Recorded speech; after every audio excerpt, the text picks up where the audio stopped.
A lot of people now argue that we're in a housing bubble. Really? That housing is very unaffordable for a lot of people, especially New York City of all places. Correct. What do you have to say about that?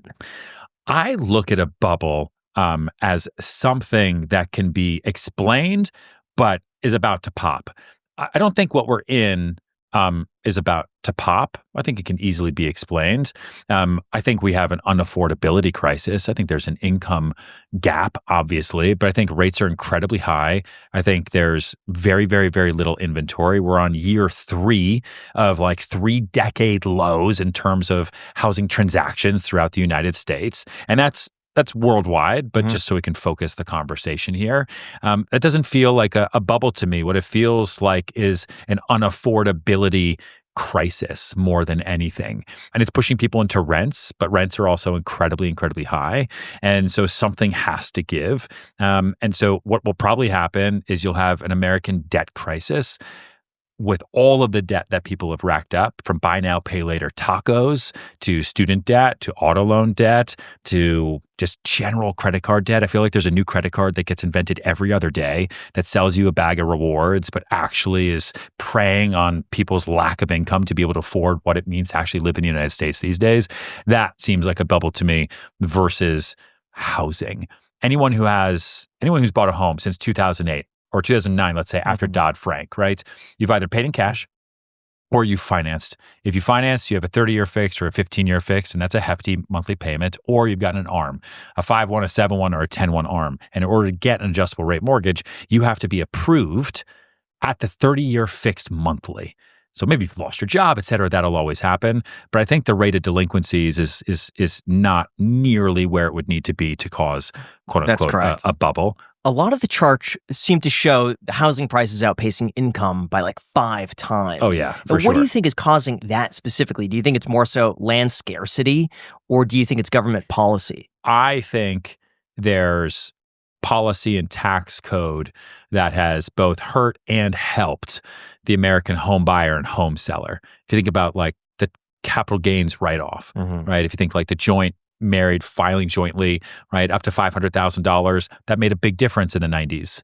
You know, if you had a house for $500,000 in the 90s and you sold it, like that's an expensive house. Today, that is barely the starter price for a home in middle America, right? 277 cities in the United States right now say a starter home is $1 million and above. Over almost 600 cities have a luxury market that's $1.4 million above. Like that is crazy, but there's no write-offs for that, right? Like what are you going to do? And so there's a lot of equity that people have built up in their homes, and they're just not moving. And so asset prices continue to go up. You have boomers that don't want to sell. Where are they supposed to go?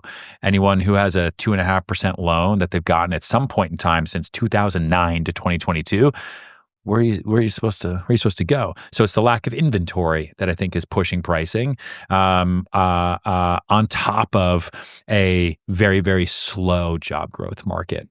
So how are people able to afford living in New York City? Because I love New York. I go there as often as I can. They can't. Well, but they're living there. They are. They're not there. Just sitting vacant. You have plenty of people. You walk around Manhattan, you see plenty of people walking in, going to their apartment complex. A lot of it's sacrifice. You know, I don't know what the debt to income ratio is in, let's say, like greater Las Vegas, but most people live paycheck to paycheck in New York City, even at the luxury level. Like they save very, very little because the quality of living is so high, and the cost of living is so high. At the luxury level, why would they not just go down a notch to be at like the sub-luxury level to be able to save a little bit of money? Like, or is this just like a character? Because life is short. Are we talking like $3-4 million condos? Yeah, people will live like we have clients who, when they have a budget, right? So they have $700,000 that they've saved already from renting that they want to put down on a down payment, and then we have to sit there and talk to them and like, okay, so after the 700 goes into the down payment, because you're going to put 20-25% down, let's say, what do you have left? Because we have to have reserves to get your loan. You're going to have your monthly payment over and over. What if something happens, anything, and they're like, oh well, it's fine, I'll just make more money. Like there's this idea that it's fine, I'll make more money. Or you can have alternative streams of income that I think is new, right? That's that's a new feeling that people have, not just at the $500,000 to $800,000 level, but at, like you said, the $3, $4, and $5 million level. It's okay. I'll figure it out. I can always just make more money. And people don't want to live below their means. No, not everybody's this guy, right? Like people. I imagine you live below your means. I don't know if I live. I mean, I could definitely spend a lot more, but I spend a lot of money to survive and to live in New York City. On your wrist? I've had this for a long time. But I don't look at this as an expense. I look at this as an investment. Every watch I've ever bought, which is not that many, is worth way more now than what I paid for it, right? So I do look at certain things like as investments that way. But I'm not insane with expenses. I grew up in the Great Recession of 2008 and 2009. Like, I know what it was like back then to not have money and to watch people be totally hurt, and I will never go back to that. Yeah, I listened to your podcast that you did a while ago with Erica Kohlberg. Okay. Back then, you said that you stretched yourself to buy a $3.5 million condo when you really couldn't afford it. Correct. That your budget was like 1.5. Yes. And you saw this, and it pushed you to work harder and make even more money. Yes. You still follow that trajectory? Yeah, unfortunately, I have a problem. But it's working. So how are you applying that today? I started my own company 5 years ago. Like I try not to. I don't push myself into situations where I could file for bankruptcy tomorrow. But I think you have to push yourself into situations where you put your back up against the wall a little bit, that if you're in a career where you could be incentivized to make more money. And I don't give this advice to like my little brother. My little brother has a W-2 job. He works 9 to 5.